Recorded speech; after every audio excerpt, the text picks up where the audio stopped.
Halo guys, selamat tak berjumpa. Nama aku Devo.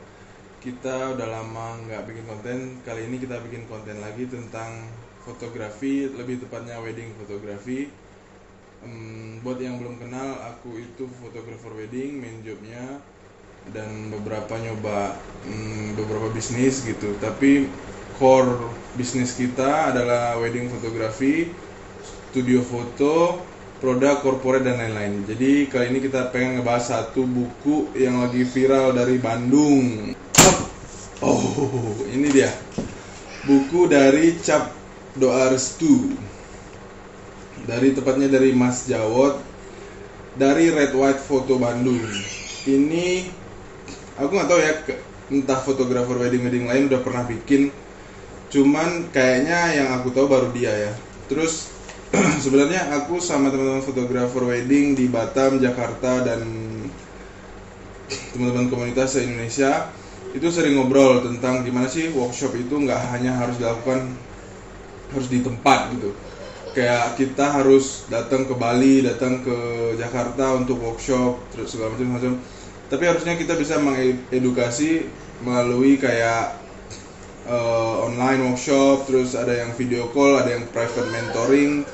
Nah, kali ini guys, buku. Karena apa ya, jujur aja dulu temen aku pernah bikin buku mention ya, namanya Yedija. Itu lumayan gitu. Maksudnya kenapa sih fotografer itu paling males gitu main ke jalur buku ini? Mungkin ya kalau buku ini Mas Jawod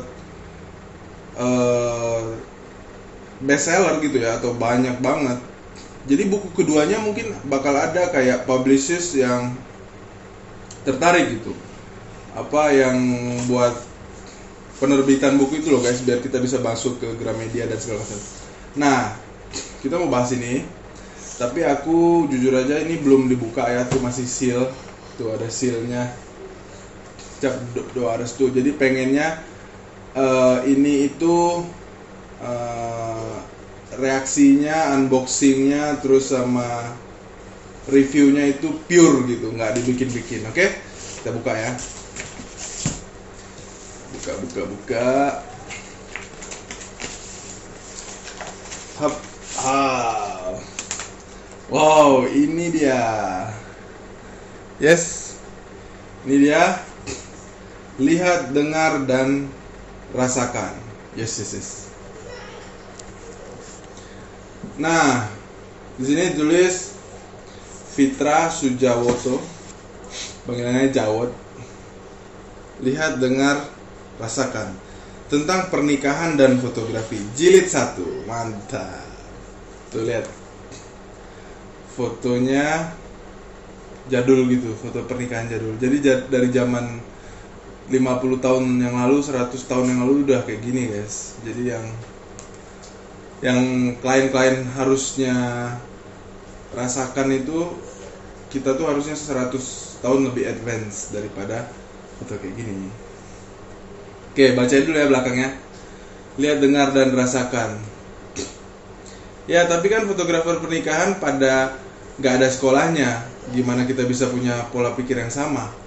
Pola pikir alias mindset bukan cuma urusan kurikulum sekolah, justru latar belakang yang berbeda-beda. Itulah kuncinya.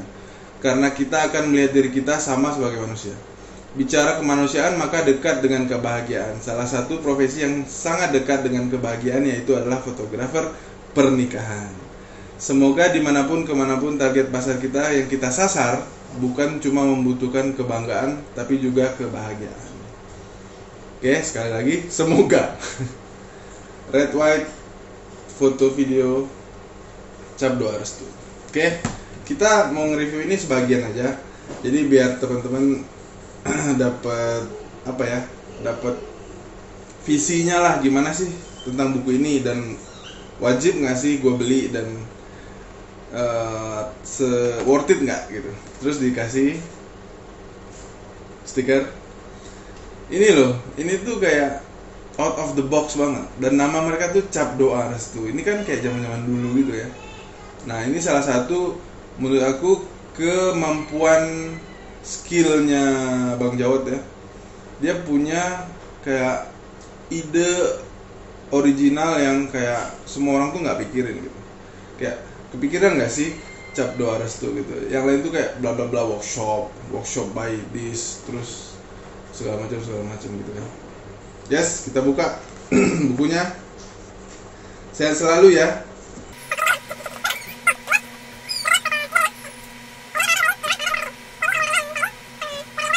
Oke guys, setelah 1 jam atau 45 menit akhirnya katam juga baca buku ini. Ya Allah, ini isinya tulisan semua. Oke. Jadi pokoknya intinya aku tuh mau ngebahas kayak ya 10% lah dari buku ini, dan overall itu recommended banget. Bahkan gini ya, kalau aku itu kadang suka adalah sering berpendapat yang nggak sesuai sama seorang penulis atau sama fotografer senior segala macam. Nah kalau ini 100% itu setuju gitu. Karena ya gimana ya, aku kan jurnalis, Bang Jawad juga jurnalis ya.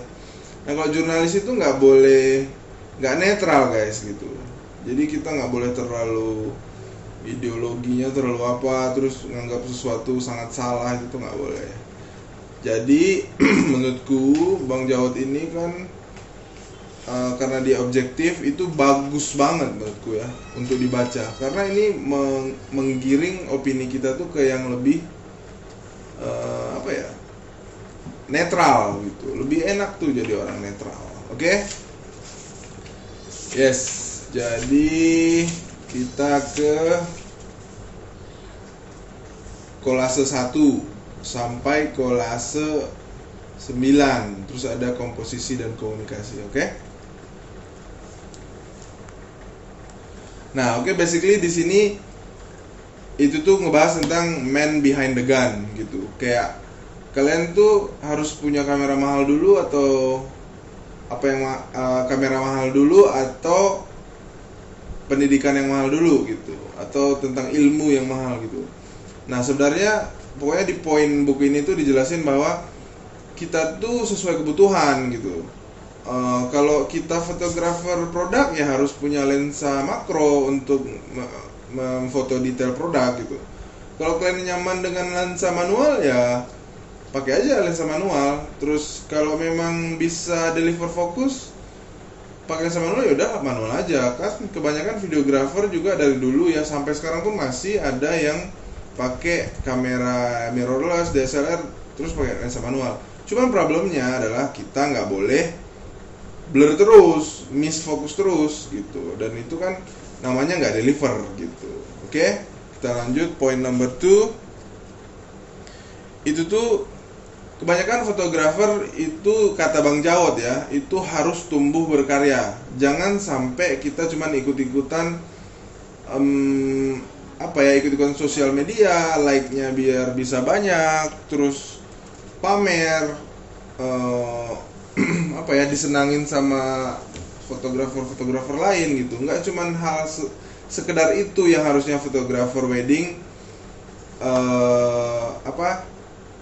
fotografer wedding cari gitu. Harusnya mereka lebih ke ya untuk pertumbuhan dirinya gitu. Jadi dari wedding minggu ini ke wedding minggu depan tuh harusnya ada perkembangan. Wedding minggu ini gagal foto cincinnya, wedding minggu depan lebih bagus foto cincinnya. Wedding minggu ini foto ceweknya kurang natural, wedding minggu depan harus lebih natural. Wedding minggu ini nggak sempat foto sepatu atau segala macam gitu juga. Dan aku pernah ngobrol sama Bli Gusde di Bali ya, fotografer paling senior Bali. Dia bilang gini, ya kalau klien kita nggak mau difoto sepatunya pas dia mau pakai gitu ya, kita larang-larang. Kak, mohon maaf sepatunya mau difoto dulu. Loh ngapain, kata dia. Gue mau pakai, gue udah mau siap nih gitu. Nggak usah lah di foto-foto, ya udah gitu. Cuman kalau ada orang yang bilang foto sepatu aku, fotoin dong, ini desainernya bagus, aku suka, aku mau mendokumentasikan detail wedding aku, ya udah gitu. Jadi nggak ada yang sesuatu yang sangat-sangat memaksa gitu. Jadi let it flow aja gitu. Jadi kita sama-sama enak gitu. Kita nggak ngerobot lah di acara wedding. Oke, next. Nah, di buku ini tuh Mas Jawad cerita ya tentang gimana sih kita itu merobot. Lagi-lagi kayak harus kesini, harus hadap ini, harus lihat ini, terus ulang ini, ulang itu gitu, ya kan? Terus apa ya? Kita tuh terlalu capek untuk membayangkan apa standar yang kita butuh gitu, tapi kita kayak melupakan hal-hal natural. Contohnya pada saat dia duduk di meja rias, terus mamanya datang gitu kan, buka pintu, terus dia bilang, wow cantik sekali gitu, atau aduh kamu cantik banget sih gitu. Nah kayak gitu tuh kita sering lupa gitu, kayak kebanyakan ya udahlah nunggu habis makeup segala macam. Padahal tugas pertama fotografer itu harusnya dia nunggu pas ibunya buka pintu dan ibunya lihat, wow anakku cantik banget gitu. Dan itu yang kita foto. Kalau bisa dapat foreground ceweknya lagi makeup, pengantin lagi makeup, terus ibunya buka pintu, wow itu mah amazing banget. Jadi kayak jangan terlalu fotonya harus gini harus gitu, natural aja gitu loh guys, ya kan? Oke, next. Terus permasalahannya gini, kebanyakan fotografer itu pengen punya basic foto kayak foto berdua ibu, foto sama bapak. Terus kalau kayak ada di wedding internasional kita kan kayak ada veil, terus nanti ada buka veil itu. Terus itu kan yang dibahas di sini tuh terlalu kaku dan seperti itu aja. Cuman hal kayak gitu tuh harus yang namanya gimana ya? Kita tuh harus mendokumentasikan ya rentetan acara, atau kita kan fotografer dokumentasi ya, alias coverage gitu. Kita bukan fotografer yang apa ya, yang artistik sampai kita punya list yang kita nggak foto segala macam. Nah ini ini ada yang paling menarik, yaitu kayak Mas Jawad di sini ngebahas banget soal karangan bunga guys, foto yang paling dibenci sama fotografer gitu. Menurut sebagian orang kan, foto karangan bunga itu buat apa sih gitu. Terus apalagi yang kalau tamunya orang penting, terus udah jauh banget sampai sekilo gitu kan dari sana. Cuman di sini dibahas kayak foto karangan bunga itu akan dipakai untuk pengantin dan keluarga buat menyampaikan ucapan terima kasih gitu. Mereka yang kirim-kirim karangan bunga ini kan berarti perlu dikasih ucapan kembali gitu. Dan lagi-lagi kayak teknikalnya susah gitu. Bukan hanya karangan bunga dan fotografer atau tim kita tuh jadi malas, bukan. Padahal kita tuh harus ngedeliver apa yang klien inginkan gitu, atau basically dia nggak kasih tahu kita gitu harus jam berapa ambil segala macam. Cuma kalau jujur aku pribadi ya, kita punya satu asisten yang tugasnya memang pada saat acara belum mulai atau di tengah-tengah break itu dia ngotoin karangan bunga. Sampai-sampai dia itu sampai punya teknik lah, bahwa dia harus foto karangan bunga itu pada saat sebelum mobil-mobil parkir di depan karangan bunga itu. Dan itu fatal banget, kalau udah ada mobil parkir di depan karangan bunga itu kan kita jadi nggak bisa foto gitu. Terus kalau kita udah pulang nih, udah malam, terus tiba-tiba kayak ada 3 karangan bunga baru, ya kita foto aja pakai handphone. Toh kliennya itu pengen ya udah cuman sekedar dokumentasi, bukan yang ada high res image. Cuman ya bukan berarti dari siang kita foto pakai HP gitu. Jadi enjoy aja guys. Nanti ya kita bahas gimana sih cara enjoy. Oke, next poin yang aku catat di sini. Oke. Ya. Terus soal wedding, kemewahan segala macam ya. Terus kan biasanya gini ya, ada orang yang pre-weddingnya itu sampai keluar negeri, ke mancanegara segala macam. Ada juga orang yang pengen pre-wedding ya cuman indoor di studio polos-polos. Terus ada juga orang yang weddingnya di rumah, ada juga orang yang weddingnya di gedung yang mewah, hotel bintang 5 segala macam. Nah kalau menurut aku ini tuh yang dibahas di sini itu kita ya kayak harus nentuin aja gitu, kita tuh mau di level mana gitu. Kalau aku jujur aja, pada saat kita mulai, bukan kita ya, tapi semua orang, aku rasa ya, semua orang tuh pasti mulai kayak dari bawah gitu, dari kayak cuman harga paling 1 juta, 2,5 juta, semua orang mulai dari situ gitu. Nggak akan ada orang yang bisa tiba-tiba belum pernah motret wedding atau apa terus tiba-tiba buka harga tinggi gitu, nggak pernah. Cuman kalau kayak yang saya tahu ya, kayak Uppermost gitu, dulu mereka di harga misalnya 5 juta atau 10 juta itu mereka tuh rame banget gitu, makanya mereka naikin harga gitu. Terus gitu juga kayak beberapa orang yang nganggap oh dirinya udah cukup pengalaman jadi dia pengen naik kelas.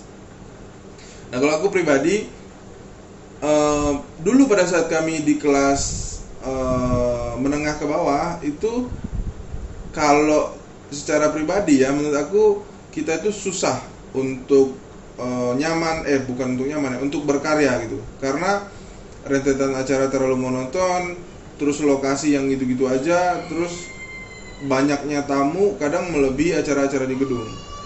Terus kebebasan kita untuk berkarya juga kurang, alias karena semuanya hektik segala macam. Terus belum lagi teman-teman sama anak-anak harus bekerja dengan durasi yang sangat-sangat panjang. Kalau acara di rumah tuh udah wajib panjang. Jadi begitu kita ngerasain ya, oh ternyata kayak gini ya rasanya wedding di hotel, oh kayak gini ya rasanya wedding di ballroom, di cottage atau di resort, oh enak ya gitu. Klien kita tuh lebih free waktunya, lebih persiapan itu kita bisa 2 jam, misalnya jam 8 pagi udah selesai make up, terus jam 10 pagi baru mulai acara. Jadi kita punya 2 jam untuk ngolah gitu, kayak kliennya kita bisa bawa ke sini, kita foto yuk, foto berdua yuk, apa lagi sih selain momen gitu loh yang mau dokumentasikan gitu kan di acara wedding, yaitu ya mereka. Cuman kalau dulu kami di wedding kayak kalau kata orang Jawa tuh terok ya. Kalau kami kayak wedding tarkam lah kalau kami bilang, wedding kampung gitu. Ya itu upaya untuk berkreasi dan membuat sesuatu yang kami inginkan alias lebih gitu, itu susah gitu. Makanya pada beberapa tahun yang lalu ya kami udah menempatkan diri gitu. Harusnya jika kalian nyaman di sini ya udah di sini aja gitu. Spesialis di sini, jobnya rame, yang penting harus menguntungkan, nggak boleh rugi gitu. Ya udah tetap aja. Cuman ya beberapa orang kayak gitu. Oke? Next. Nah, zaman sekarang kan banyak ya referensi, terus kita bisa ngelakuin sesuatu gitu. Kalau menurut aku ya, dan ya kata Bang Jo juga, referensi itu kan sekedar kita lihat terus terekam, dan pada saat kita terjadi, nah itu baru kita bisa eksekusi. Contoh, aku punya contoh simple kayak apa ya, kayak inilah, kayak cara kan zaman sekarang sering pakai sarung tangan ya. Nah, kalau kita pakai sarung tangan plastik gitu kan, yang buat kayak operasi itu, kita pakai kan susah banget kan, sampein ke sini. Cuman kalau kita sudah pernah lihat di video bahwa sarung plastik itu pas kita pasang kita tiup gini, gitu. Jadi kayak balon, jadi tangan kita lebih gampang buat masukin. Nah, referensi itu yang kita dapat, yang kita gunain buat eksekusi, benar nggak? Jadi kita tuh termudahkan. Jadi jangan menutup ide atau pikiran bahwa ngelihat referensi itu salah, jangan, malah itu memudahkan. Jujur aja ya, konsep utama bidang kreatif itu kan ATM, amati, tiru, modifikasi. Permasalahan gini, kebanyakan orang takut banget nyoba-nyoba buat niru sesuatu, bikin sesuatu gitu, katanya kurang orisinil segala macam. Padahal ya, yang kalian bikin pengen sama pun, pada saat kalian bikin itu belum tentu sama gitu, belum tentu sama itu. Contohnya ya, ada teman kita misalnya kayak Cheese and Click, Hendra Lesmana bikin foto cincin kayak gitu, wow, bawahnya gini, terus backgroundnya ini sama. Pas aku coba, susah cuy gitu. Jadi kayak belum tentu kita bisa menghasilkan. Tapi karena kita udah hit target itu, sehingga yang kita bikin agak lebih kurang keren, tapi masih mendekati keren. Nah, kalau kita bikin gitu loh, kayak tiba-tiba kita bikin aja lah cincin ini segala macem gaya, atau kita bikin aja apa adanya, ya kita gitu-gitu aja gitu. jadinya nggak berkembang juga gitu. Oke, next. Oke, terus di sini juga ngebahas tentang tren. Jadi kayak ya kita tuh harus ngikutin tren, terus tren yang beredar itu pasti kayak gitu. Tapi ya yang gimana pun tren yang terjadi itu kan pasti ada reverse back ke zaman-zaman dulu gitu kan, karena tren itu sifatnya muter-muter aja gitu kan.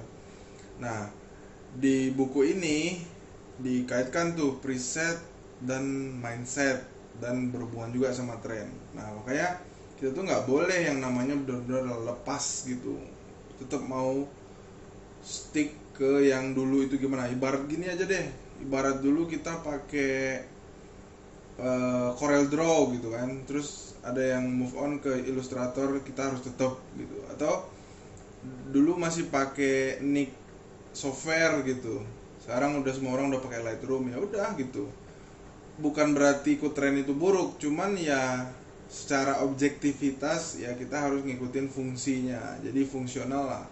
Kalau emang tren sekarang kulitnya jadi kayak ya lebih ke smooth gitu, ya udah smooth, cuman ya jangan berlebihan. Tapi kalau kita tetap maksain pakai sesuatu yang terlalu kontras atau terlalu apa namanya clarity yang berlebihan yang bikin mukanya jadi berminyak atau nggak cantik, atau shadownya terlalu tinggi jadi rambutnya kurang kelihatan bersih gitu kan, ya dianjurkan yang ngikutin seperlunya sesuai fungsi gitu. Oke?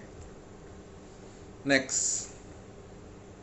Jadi gini, di buku ini juga dibahas tentang gimana sih kita hidup di weekend gitu. Apalagi yang namanya kayak lucunya dibahas tuh kayak kita bangun harus langsung cepret lari cuci muka, bahkan nggak sempet mandi, terus dibilang juga. Terus ada juga dibahas kayak bahaya kalau matiin alarm nggak sengaja gitu, itu bisa lewat gitu. Kebayang nggak sih kita telat gitu datang ke wedding, acara jam 9 kita datang jam 9.15 gitu, udah jam kabul udah mulai gitu, dan itu fatal banget. Nah, mungkin di sini dikaitkan sama yang namanya fotografer datang atau fotografer itu hadir juga. Nah, di sini juga dibahas panjang lebar. Cuman aku nggak pengen spesifik ya. Nah, ya yang namanya datang itu ya udah asal datang. Yang namanya hadir itu ya kita pikiran kita di situ, fokus kita di situ gitu. Nah, yang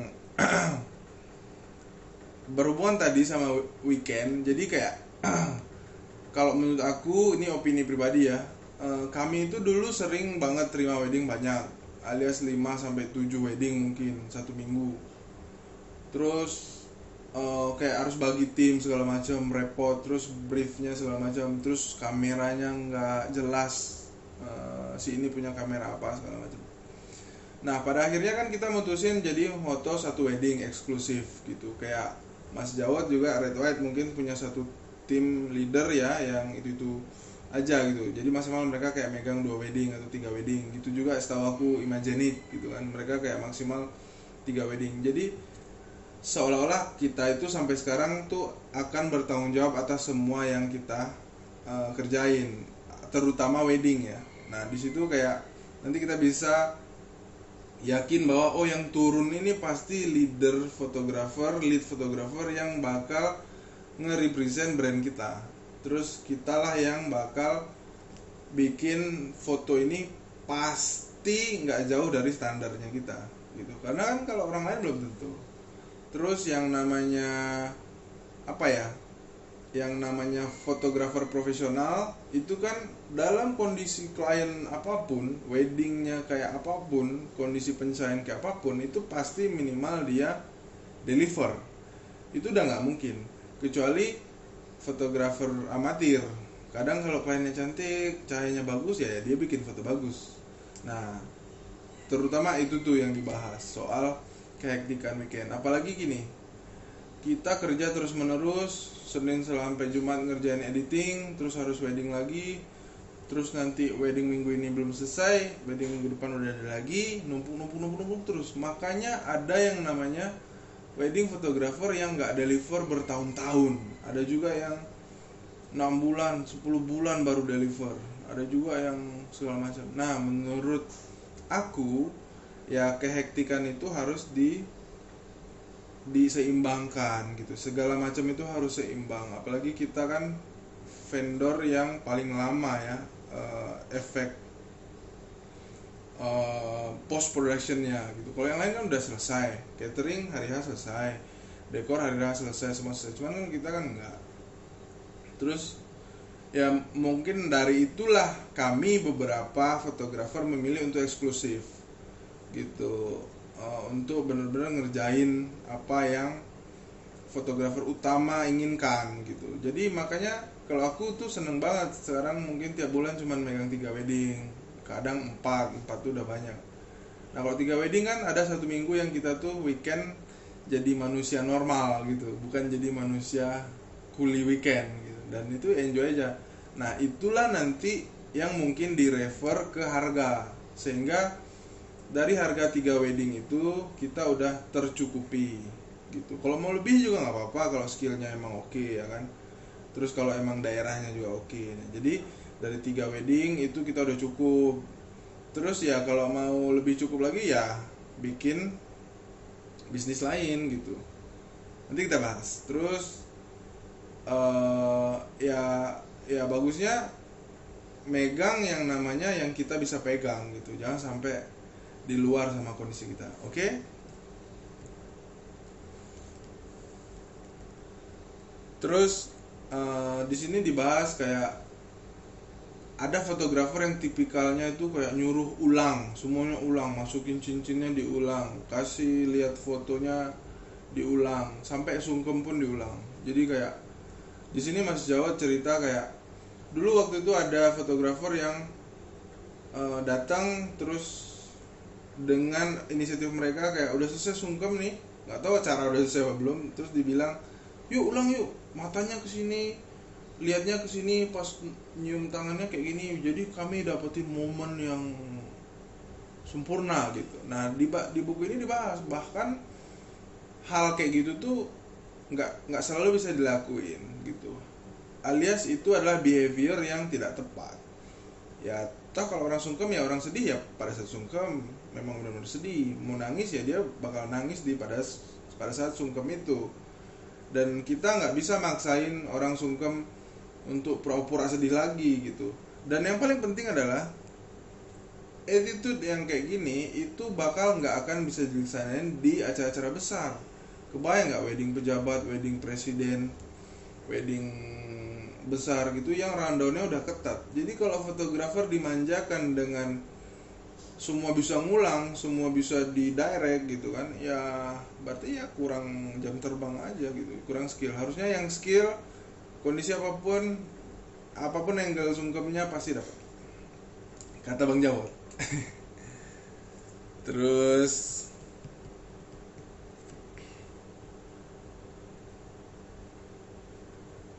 di sini juga dibahas tentang fotografer itu harus keren. Nah di sini ditulis kayak apa ya, fotografer tuh apa harus keren, apa harus beken, apa harus terkenal, apa harus segala macam kan. Nggak dikit juga fotografer yang nggak tahu siapa fotografernya gitu, malahan mereka milih buat di belakang layar gitu, jarang mau ditulis namanya. Tapi fotografi brand itu sangat-sangat terkenal dan sangat-sangat mahal, banyak. Jadi ya balik lagi ke awal, pilihlah yang tempat kita untuk bertumbuh gitu. Jadi jangan sampai kita terlalu ikut-ikut, itu bukan passionnya kita, bukan kesukaannya kita, jadi terjebak aja di kayak kebiasaan itu. Jadi kita mengulang-ulang terus. Dan salah satu yang paling berbahaya adalah punya portofolio palsu. Alias apa? Alias semua yang kita tampilin itu yang perfect aja gitu. Sampai begitu kita ngerjain klien yang lebih nggak terlalu fotogenik, terus vendor lain-lainnya juga nggak terlalu wow, venue-nya juga nggak terlalu bagus, jadi fotonya nggak deliver. Nah itu kebanyakan klien tuh kaget gitu. Makanya harus foto yang kita tampilkan, yang kita upload itu adalah represent kita. Misalnya kita ngupload foto wedding banyak, ya udah bakal dapat job wedding banyak. Kalau kita dapat upload foto prewedding, ya nanti fotonya prewedding aja terus, yang jobnya lebih banyak gitu. Bahkan ya ada teman-teman yang karena keseringan ngupload prewed, dia jadi 1 tahun cuman kayak ada 2 job gitu wedding. Ya itulah, what you upload is what you get. Oke? Terus di sini juga dibahas hati-hati sama lingkungan. Lingkungan itu lingkungan fotografer. Jadi ya yang sehat-sehat aja lah. Contoh kayak kadang ada lingkungan, ini bukan di buku ya, ini interpretasi aku aja. Kadang ada lingkungan yang bilang foto itu shutternya nanti habis gitu, kameranya jangan banyak-banyak. Ada juga sebagian orang lebih banyak gitu yang hajar aja terus. Kayak Bang Jawab bilang, gue satu wedding 8.000 foto gitu. Nah di situ kan kita bisa kayak nyadar gitu, yang mana yang harus dicoba gitu, yang mana yang harus ditinggalkan gitu. Yang kayak maksudnya buat apa sih shutter dihemat-hemat? Untuk apa kita nahan-nahan atau habis foto hapus, yang jelek hapus? Padahal proses kreatif kita itu di tengah-tengah foto kita itulah. Dari 8.000 kita foto ya mungkin ada 200, 300 yang bagus gitu. Daripada kita foto 300 cuman yang bagus 50, buat apa gitu. Klien kita kan juga udah bayar. Nah, daripada mikir kamera cepat rusak, mending bikin foto yang banyak biar setiap wedding dapat beli kamera baru. Ya, gitu guys. Terus lanjut sertifikasi. Nah, di sini dibahas.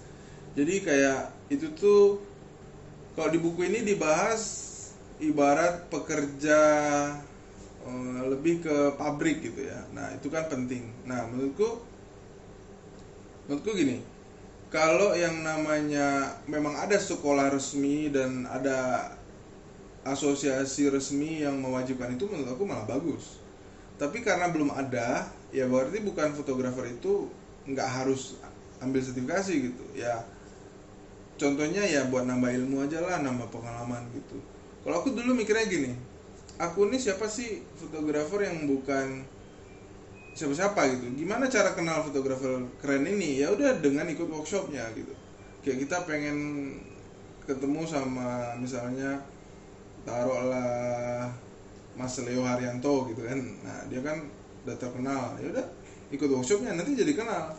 Daripada kita DM nggak jelas terus nanya panjang lebar, orang tuh jarang mau balas. Cuman kalau kita datang ke workshop udah bayar dan mereka tuh yakin kita nih punya upaya gitu untuk lebih baik, nah makanya mereka mau support.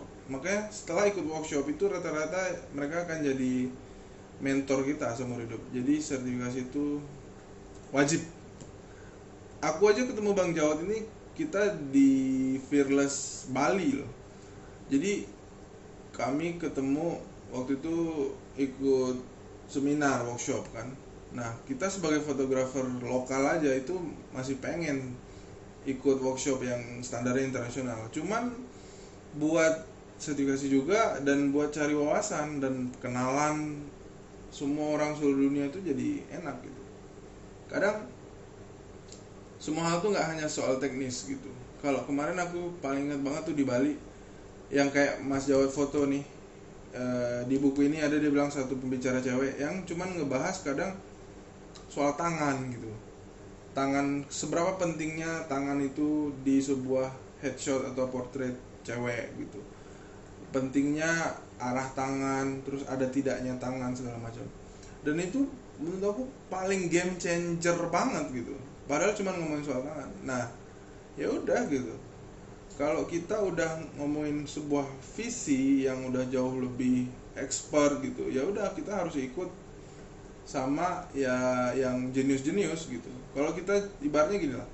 Ibarat kita mau jadi pedagang toko kelontong atau toko bahan baku beras itu, ya udah nggak usah ikut workshop. Cuman kalau kita mau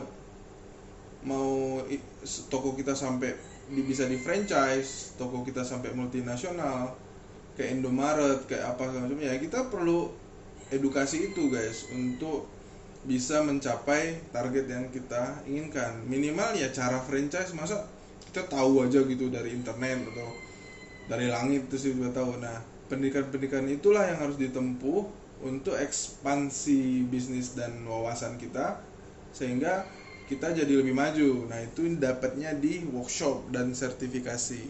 Oke? Terus di sini ada juga yang dibahas menarik soal award.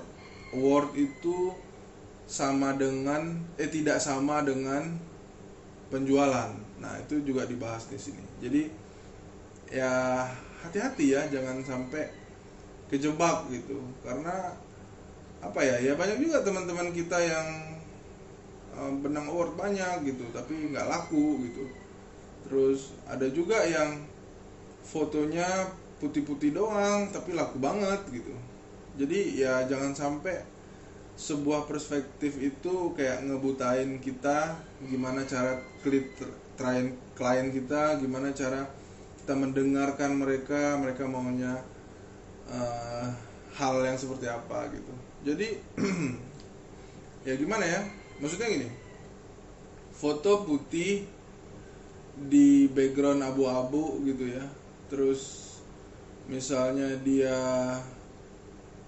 foto ketawa gitu tentang moodnya dia saat itu habis akad nikah, itu bakal lebih diingat banget gitu, karena sebahagia itulah mereka dibanding foto yang kayak terlalu megah sampai semuanya keren, teknikalnya keren. Jadi ya kita harus meraba-raba juga lah, ibaratnya misalnya pembuat sport car aja gitu ya, kayak Lamborghini, pasti dia memikirkan yang namanya kenyamanan klien, duduknya harus enak gitu kan, walaupun dia tuh mobil sport gitu, walaupun dia is all about design gitu. Jadi ya kita nggak boleh lah sampai nggak seimbang gitu, makanya harus seimbang. Nah, disitulah disebutin bahwa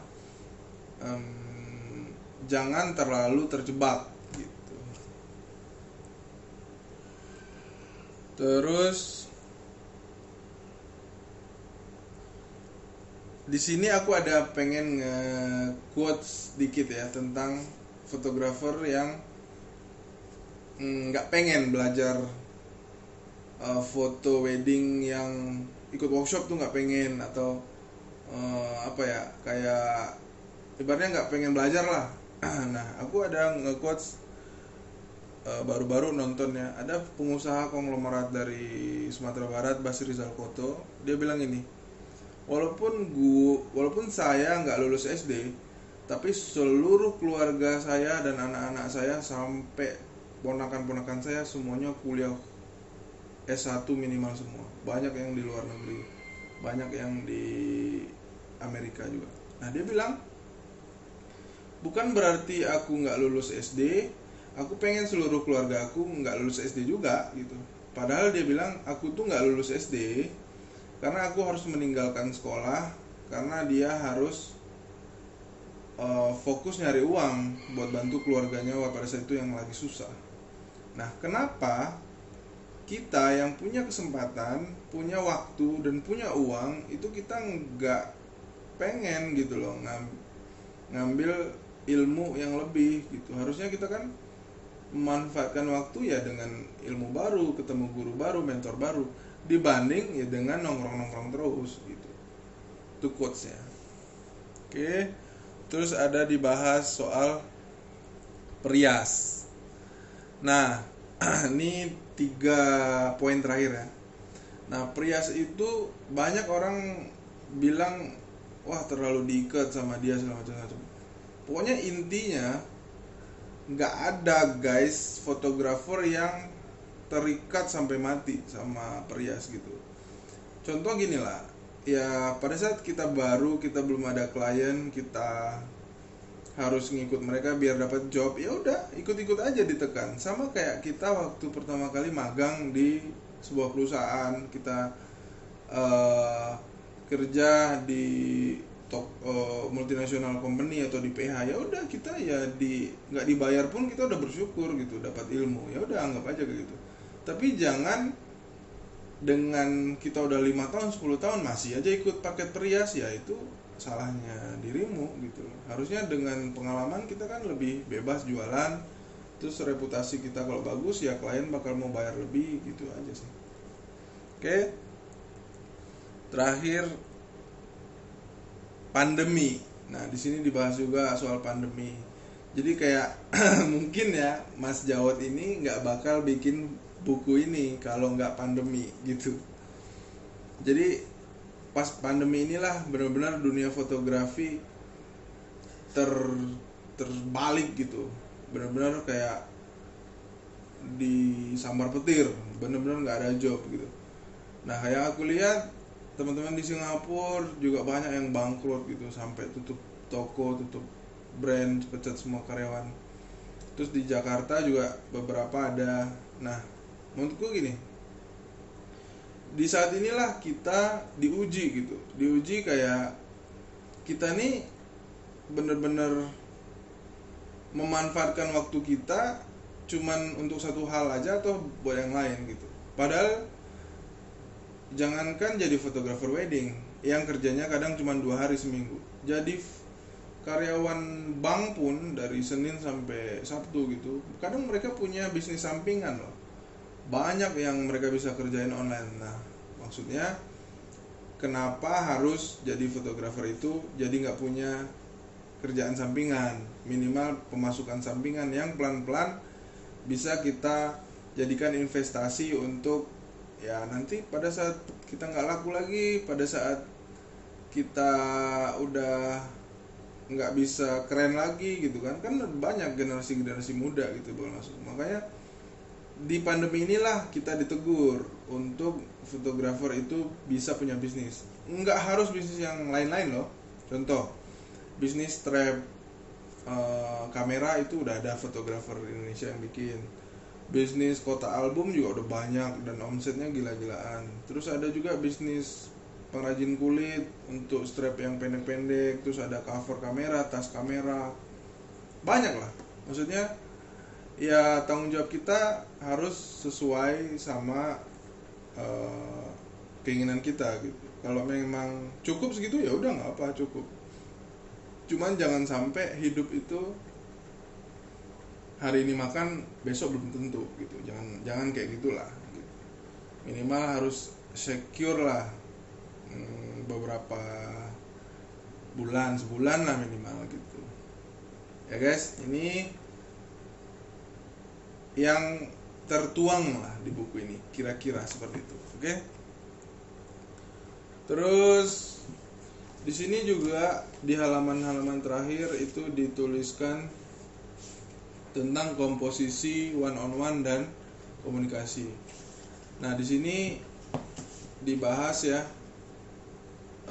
gimana sih fotografer harus ngerti dulu komposisi gitu. Kebanyakan orang kan bikin foto asal ngelihat bangunan bagus atau background bagus ya itu baru difoto. Padahal ada banyak hal-hal yang bisa kita lakuin, dan ini menurutku bisa dibahas nih lebih lanjut tentang komposisi 101 ya. Kayak di sini dibahas tentang gimana sih kita ini namanya dead center gitu, gimana kita foto yang benar-benar objeknya itu fokus ke sana. Terus ada lagi leading lines yang garis-garis kiri kanan yang bisa mengarahkan kita ke objek gitu. Terus kita harus mengeksekusi, mengeluarkan objek-objek yang nggak perlu gitu. Di sini juga dijelasin. Di sini ada juga foto siluet gitu. Jadi sebenarnya komposisi ini sangat wajib. Komposisi itu ibarat apa ya? Ibarat resep lah. Kalau mau bikin kue ini gulanya harus gini, tepungnya harus gini, itu harus wajib. Jadi fotografer yang nggak ngerti komposisi, ya itu bukan fotografer namanya. Oke, ini terakhir guys. Di sini ada komunikasi 101. Di sini itu ditulisin ada foto cewek siluet di sunset, backgroundnya itu pohon-pohon. Terus ada cewek berdiri pas di siluetnya sunset, terus cowoknya kayak jalan gitu. Nah di sini ditulisin gimana caranya biar bikin klien itu nyaman gitu dan directnya bagus. Nah di sini dijelasin bahwa Mbak tunggu di sini ya, terus lihat ke arah masnya yang datang, terus nanti mas kalau udah datang jalan ke mbaknya, terus liatin matanya, terus sambil kalau udah deket pegang tangan, terus sama bilang satu kata yang tentang perasaanmu ke dia. Nah di sini itu kita bisa tahu bahwa kalau daerah kayak gini, ceweknya kan berdiri gitu, terus cowoknya jalan ke dia kan, misalnya dia pegang tangan, terus liatin matanya, terus bilang satu kata kayak dia bakal bilang lapar gitu.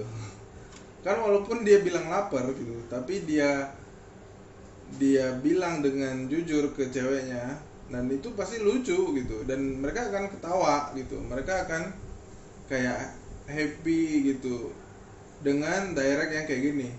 Dan nggak semua fotografer bisa gitu ngedirect kayak gini. Kebanyakan yang fotografer yang aku tahu itu kayak ya di sana ya, habis itu jalan, terus pegang tangan, ya udah gitu ya, hadap-hadapan, saling lihat gitu-gitu. Jadi kayak mereka tuh ngerasa objek yang disuruh, bukan merasa kenyamanan mereka sebagai klien yang lagi di service gitu sama fotografer. Nah mungkin hal ini juga nih yang salah satu paling penting di fotografer. Jadi gimana sih kita nempatin diri biar bikin klien nyaman gitu, nggak hanya objek yang digeser-geser, disuruh-suruh gitu.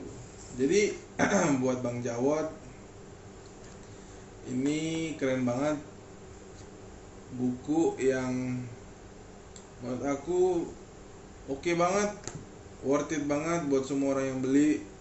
Wajib ya, semua yang nonton video ini wajib beli ini karena itu worth it banget. Terus cuma 100.000. Aku yakin ya kalau memang ini penjualannya gila banget, pasti babak kedua itu bakal diterbitkan sama penerbit kali ya, mudah-mudahan, amin. Terus aku rasa perlu ya fotografer lain itu bikin kayak gini atau bikin channel YouTube kayak sekarang kan udah banyak fotografer keren bikin channel YouTube. Jadi kita nih semakin jelas garis merahnya gitu, semakin jelas arah kemana yang kita harus ikutin. Karena apa? Zaman dulu fotografer terkenal itu dia malah nggak mau publish, gimana cara dia nge-shoot ini, gimana dia sharing itu jarang gitu. Jadi zaman sekarang kan udah win-win, yang sharing yang rame dapat subscriber rame. Nah jadi udah win-win gitu. Nah makanya kayak Bang Jawad nih kan, dia sharing terus ya dia diapresiasi lah dengan penjualan buku ini, dan ini menurutku worth it banget. Nah yang paling worth it adalah buku ini penuh dengan tulisan gitu, dan jarang lah orang yang bakal mau foto ini satu persatu terus ngebaca gitu. Kalau foto isinya mayoritas foto itu bakal gampang banget dibaca. Oke, jadi bravo banget buat Bang Jawad, ini bukunya keren banget, lihat, dengar, rasakan. Pendekannya LDR. Nih coba teman-teman yang mau lebih mendetail spesifik bisa beli buku ini ke IG Bang Jawad langsung. Oke, sekian reviewnya. Mudah-mudahan next bisa nge-review website, profile Instagram fotografer keren lain, mudah-mudahan. Terus akan kita beri nama Rapot. Akan kita beri nama Repot, review fotografer. Jadi di situ nanti kita akan lebih sharing dan mengamati bareng-bareng gimana sih fotografer ini sukses, kenapa sih mereka bisa sehebat ini gitu. Oke guys, ini cap 2 restu, rekomendasi untuk diikutin. Sampai ketemu di next episode. Bye.